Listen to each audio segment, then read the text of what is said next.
உலகெங்கும் வாழும் மாதா தொலைக்காட்சி நேயர்களுக்கு வணக்கம். நேற்றைய நிகழ்ச்சியின் தொடர்ச்சியாக கிட்னி ப்ராப்ளம் பத்தி தான் பார்க்க போறோம். இன்றைய நிகழ்ச்சியில நம்ம கிட்னி ப்ராப்ளத்துக்கு என்னெல்லாம் சாப்பிடலாம், என்ன சாப்பிடக்கூடாது, வருமுன் காப்போம் எப்படி, அதை பத்தி பார்க்குறோம். இப்போ கிட்னி ப்ராப்ளம் வந்துருச்சு. ஹீமோகுளோபின் லெவல் குறையும், யூரியா கிரியேட்டினைன் லெவல் அதிகமாகும். சிலருக்கு பொட்டாசியம் குறைஞ்சிருக்கலாம், இல்ல சோடியம் கூடியிருக்கலாம். இப்படி எல்லாம் பிரச்சனைகள் இருக்கு.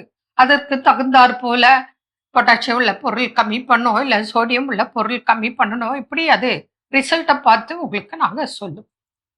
ஜென்ரலா சொல்றது வாரத்துல ஒரு 4 நாள் ஃப்ரெஷ் அருகம்புல் ஜூஸ் ஒரு 50 ml குடிக்க. டெய்லி நீங்க வாட்டர் சாப்பிட்றீங்கள, தண்ணி, அது அந்த நோயின் தாக்கம் எவ்வளவு இருக்கு, கிரியேட்டினைன் லெவல், அதை பொறுத்து 1 லிட்டர், 1.5 லிட்டர், 3/4 லிட்டர் இப்படி குடிக்க அட்வைஸ் பண்ணுவோம். அந்த தண்ணியில நீங்க என்ன பண்ணுங்க, ஒரு 1/2 ஸ்பூன் சீரகம், உங்களுக்கு சொல்ற அளவுல 1/2 ஸ்பூன் சீரகம், கொஞ்சம் மஞ்சள், கொஞ்சம் இஞ்சி, அதுக்கப்புறம் கொஞ்சம் வசம்பு, அதுக்கப்புறம் வெட்டி வேர் பொடி, இதை போட்டு காய்ச்சி வச்சுக்கோங்க. அந்த தண்ணியை குடிக்க. அதே போல நீங்க என்ன பண்ணணும், உணவுல நிறைய வெள்ளரிக்காய் சாப்பிடலாம். நீர்க்காய்களான இப்போ வெள்ளை பூசணி, சொரக்காய், புடலங்காய், பீர்க்கங்காய், சௌச்சோ, இது போன்ற காய்கள் நிறைய எடுத்துக்கலாம்.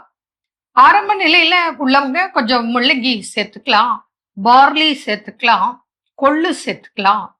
அதே போல பாரம்பரிய அரிசிகளை தயவு செய்து பயன்படுத்துங்க. நார்மல் இந்த ஒயிட் ரைஸ், மல்லிப்பூ மாதிரி இருக்குல்ல சாதம், அது தயவு செய்து அவாய்ட் பண்ணுங்க. கோதுமையும் மேக்சிமம் அவாய்ட் பண்ணிடுங்க. இந்த பாரம்பரிய அரிசிகள் இருக்கு இல்லையா, கருப்பு கவுனி, சிகப்பு கவுனி, மாப்பிள்ளை சம்பா, மூங்கில் அரிசி, கொட்டரிசி, சிகப்பரிசி, இது போல அரிசிகளை நீங்க பயன்படுத்தலாம். பூங்கார் அரிசி, இது போல பாரம்பரிய அரிசிகள் நீங்க பயன்படுத்தலாம். காட்டியானம் போல சிறுதானியத்துல கொள்ளு கொஞ்சம் பயன்படுத்தலாம். அதுக்கப்புறம் பாத்தீங்கன்னா குதிரைவாலி அரிசி மாத்திரம் பயன்படுத்துங்க. மற்ற அரிசிகள்லாம் கொஞ்சம் தயவு செய்து அவாய்ட் பண்ணுங்க. எப்பவுமே நிறைய காய்கறி, பழங்கள் எடுத்துக்கணும். பழம் பார்த்தா பப்பாளி, அன்னாச்சி, மாதுளம், கொய்யா, ஆப்பிள், பேரிக்காய், கிரன்பெரி பழம், இது நீங்க சாப்பிடலாம்.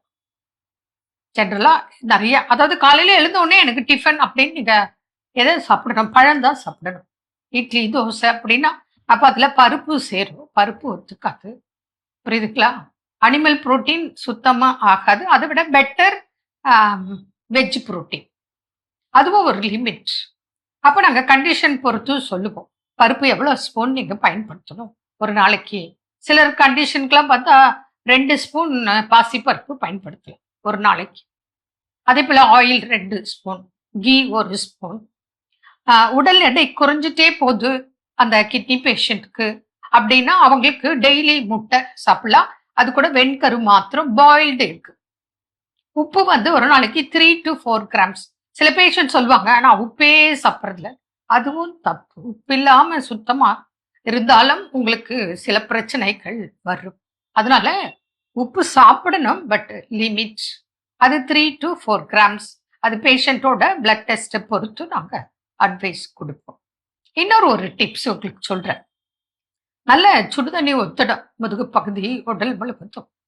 ஏன்னா இவங்களுக்கு அரிப்பு ஜாஸ்தி இருக்கும். அந்த அரிப்புக்கு இவங்க இந்த உப்பு ஸ்கின்ல படிச்சிட்டு அந்த வேர்வையே வராது, வேர்க்கவே செய்யாது. அதனால இவங்க சன் பாத் எடுக்கலாம். சிலர் கண்டிஷன்ஸ்க்கு ஸ்டீம் பாத் கூட எடுக்கலாம். ஆனா அது மருத்துவரின் ஆலோசனை படித்தான் செய்யணும். நீங்களா போய் எடுத்துக்க கூடாது.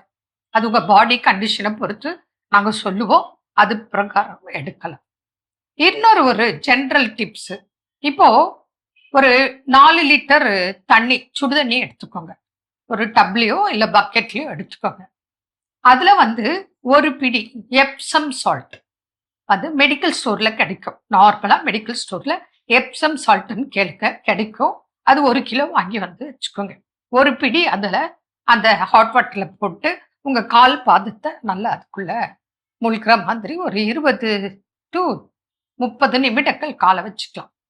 இதனால ஏகப்பட்ட பலன்கள் இருக்கு, நன்மைகள் இருக்கு. இது கிட்னி ப்ராப்ளம் மாத்திரம் இல்ல.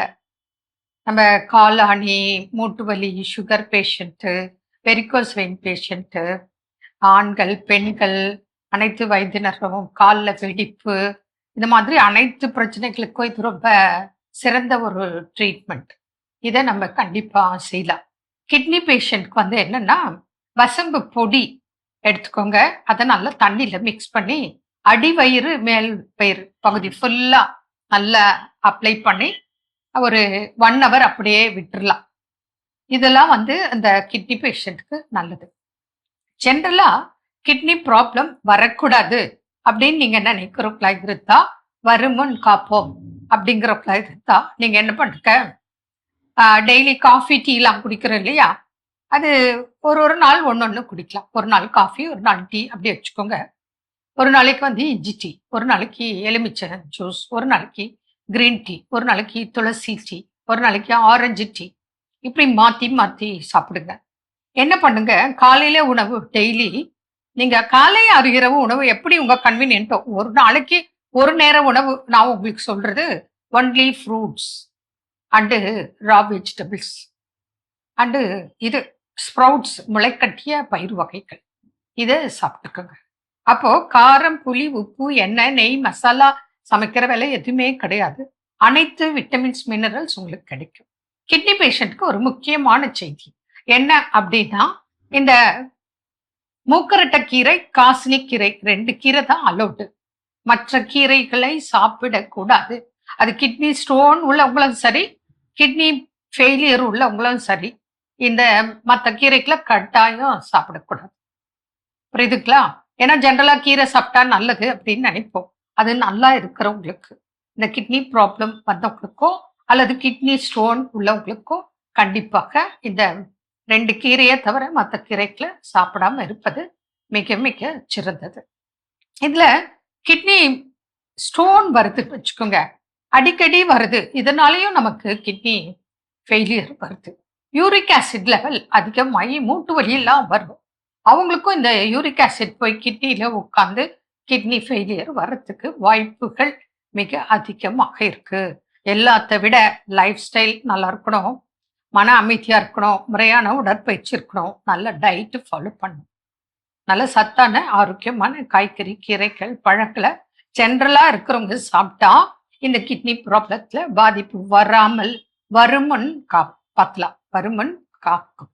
அந்த பாலிசியில போனாதான் நல்லது. குடிக்கிற பழக்கம் நமக்கு அவசியமே இல்லை, புகைப்பிடிக்கும் பழக்கமும் நமக்கு தேவையில்லை.